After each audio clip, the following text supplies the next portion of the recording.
Nelson ম্যান্ডেলার একটা খুব দামি কথা আছে। নেলসন ম্যান্ডেলাকে ইন্টারভিউতে জিজ্ঞেস করা হয়েছিল, আপনি একটা জেলের মধ্যে 27 বছর ছিলেন, যেখানে কোনো আলো যাওয়ারও চান্স নেই, একমাত্র ভেন্টিলেটর দিয়ে আপনি কি করে বেঁচে থাকলেন? নেলসন ম্যান্ডেলার উত্তর ছিল, আমার শরীরটাকে ওরা বেঁধে রেখেছিল, রোজ ভেন্টিলেটর দিয়ে আমার মন সারা সাউথ আফ্রিকায় ঘুরে বেড়াতো। ঠিক আমার গুরুও সেরকম বললো, একটা দরজা বন্ধ হয়েছে কিন্তু হাজার হাজার জানলা খোলা আছে, তোমাকে ছোট্ট একটা জিনিসকে উল্টে দেখো, পাল্টে গেছি। আমি বললাম মানে? বলে দেখো, যখন বিপদে পড়ি আমরা কি বলি আকাশের দিকে তাকিয়ে? Hopeless and.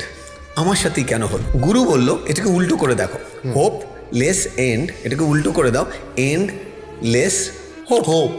তার মানে যেখানে অন্ধকার সেখানে আলো। আমি এটা ভাবতেই পারিনি যে এরকমও হতে পারে। বলে কেন হবে না? বিশ্বাস তো করো, তালা আছে মানে চাবি আছে। তুমি খুঁজে পাচ্ছ না, টাইম লাগবে, বাট হবে। এই যে হওয়া শুরু হলো, উনি বললেন দেখো তুমি পড়াশোনা শুরু করো। ইন্ডিয়া টিমে আজ থেকে 10 বছর বাদে সাইকোলজিস্ট লাগবে, মেন্টাল টাফনেস কোচ লাগবে, যেটা আজকের ডেটে এখনও ইন্ডিয়া টিম বুঝতে পারছে না। স্পোর্টস সায়েন্সে এখনও ইন্ডিয়া উইক। আর আমি তোমাকে বলছি, মানে আমি রিসার্চ করে বলছি। So law of attraction is all about how you feel, how you thought, how you believe, as well as how you take action for that.